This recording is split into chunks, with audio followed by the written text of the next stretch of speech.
Merci de nous rejoindre pour cette troisième et dernière partie de l'Africa Newsroom. Raphaël Goma, Alfred Chango sont toujours avec nous. Tout de suite, notre Zoom Société consacré aujourd'hui à la propagation du virus de Lassa au Nigeria.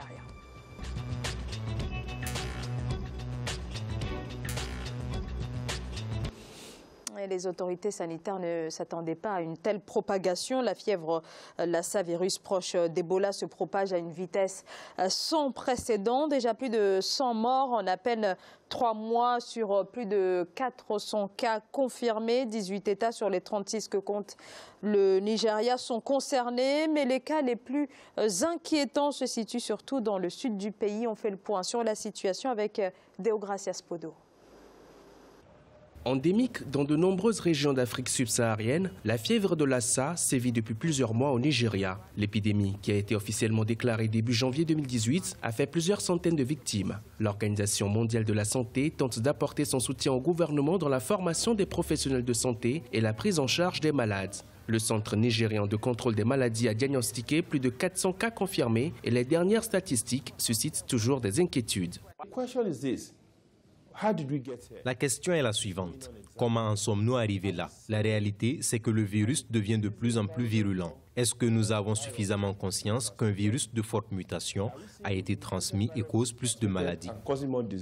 L'épidémie de fièvre de Lassa touche principalement 18 régions du Nigeria et certains établissements de santé sont surchargés. L'Organisation mondiale de la santé et d'autres organisations non gouvernementales, notamment l'Alliance pour l'action médicale internationale, ALIMA, aident le gouvernement à développer des centres de traitement et améliorer leurs équipements. Objectif, repérer le plus tôt possible les nouveaux cas et les traiter afin d'améliorer les chances de survie des victimes.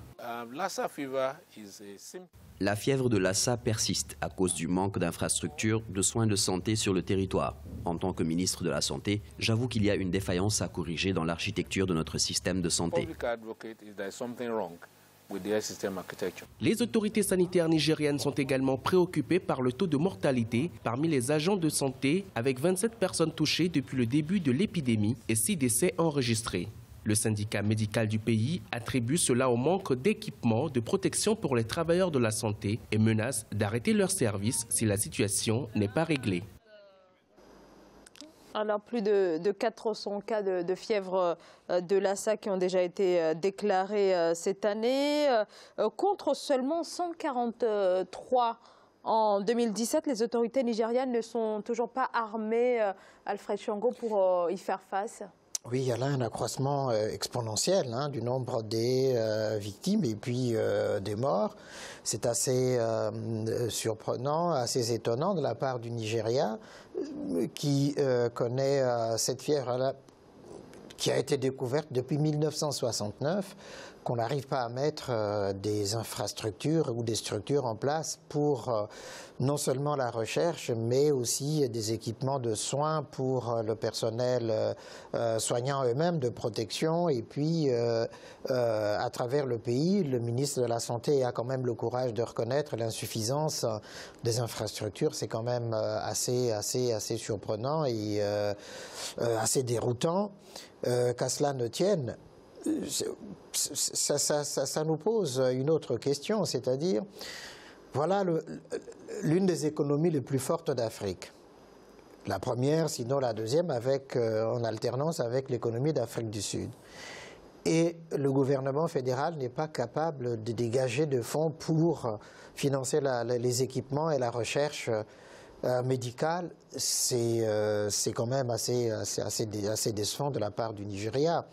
Donc il faut aussi qu'au niveau du continent, qu'on ait une structure sanitaire de veille sanitaire continentale pour chaque fois qu'il y a des cas comme ça, des épidémies qui se déclenchent, qu'il y ait des équipes médicales ou continentales ou des moyens puissent justement venir en aide aux pays qui sont concernés comme ça. Il faut attendre que ça vienne des États-Unis, que ça vienne de l'Europe, que ça vienne, à un certain moment, ça pose problème quand même.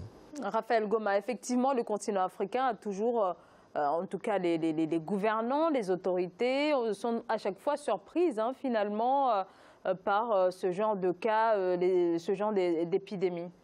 Oui, en fait, je dirais que les autorités sont surprises. Je ne pense pas, parce que là, il se pose un problème de santé publique.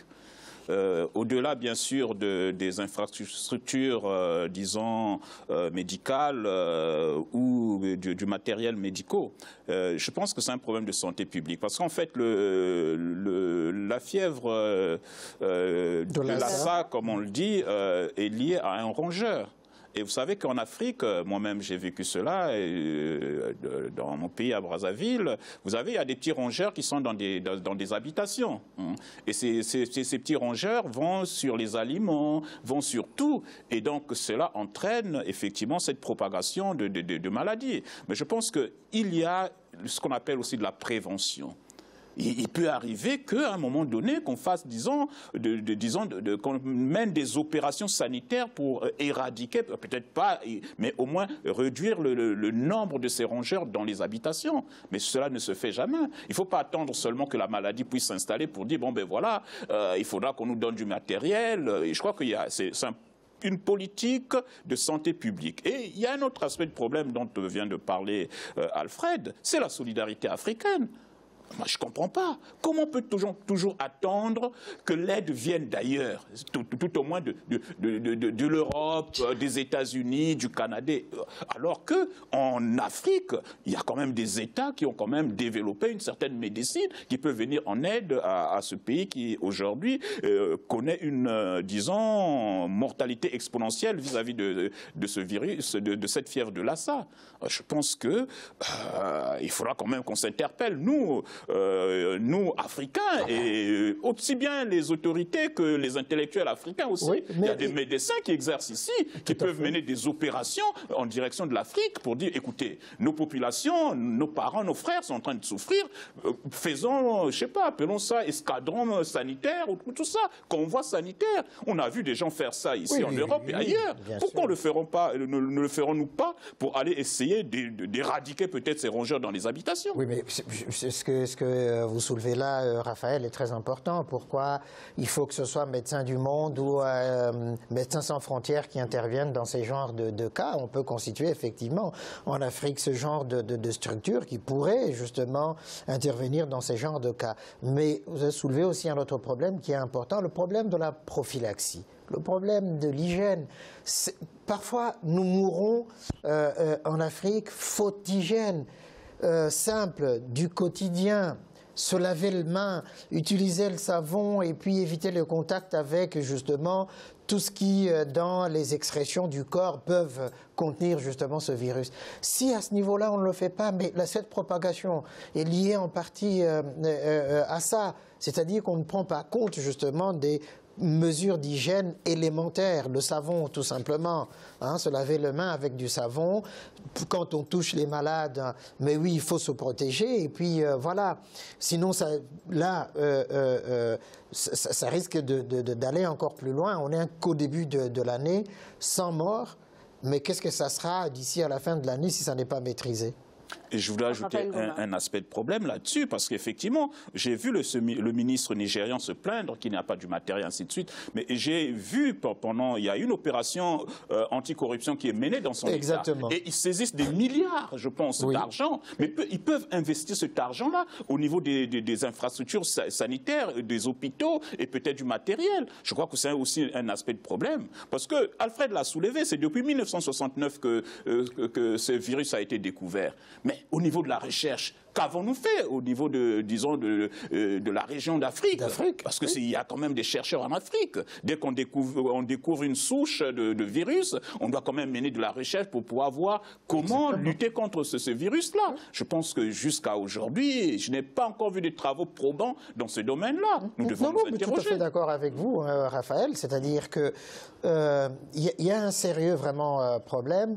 On a des médecins de très très grande qualité, des chercheurs de très très grande qualité, mais qui n'ont jamais les moyens justement de travailler dans des très bonnes conditions. C'est-à-dire on ne leur donne pas des laboratoires, des matériels. Enfin, depuis 1969, on aurait dû déjà aujourd'hui se dire la fièvre de Lassa, c'est une vieille histoire. D'autant que c'est presque toute la région de la Golfe de Guinée, du Golfe de Guinée, pardon, qui est concernée par cette fièvre ce virus de Lassa.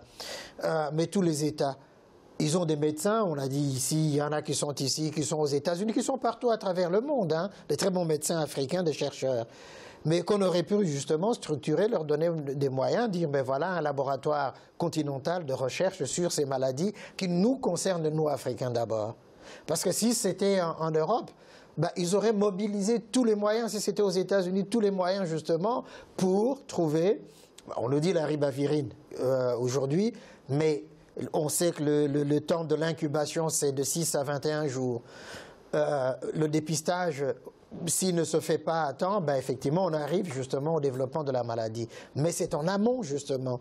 Travail de la recherche, travail de prophylaxie, travail d'hygiène et tout cela. Il faut financer la recherche médicale, la recherche scientifique en Afrique. Et ça, c'est vraiment du ressort des États et de l'Union africaine.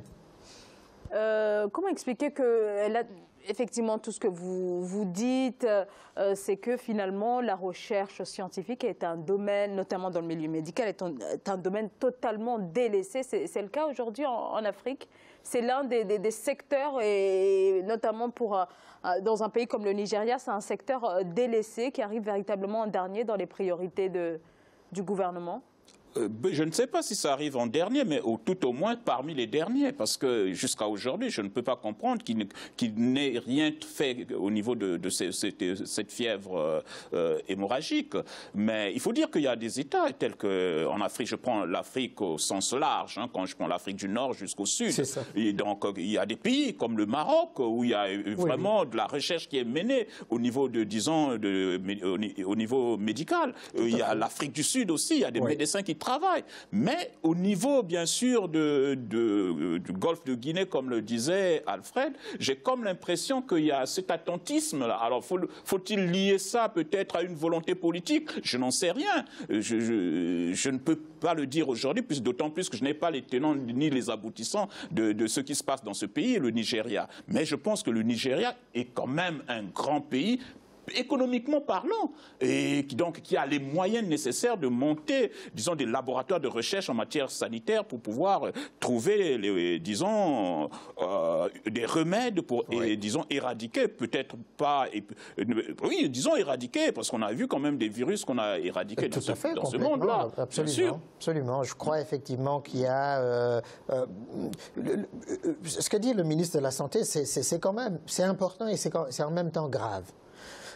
Parce que, voilà, c'est le pays d'Afrique économiquement le plus fort, qui génère des milliards de dividendes. Il y a l'opération main propre anticorruption qui est en cours, on récupère l'argent.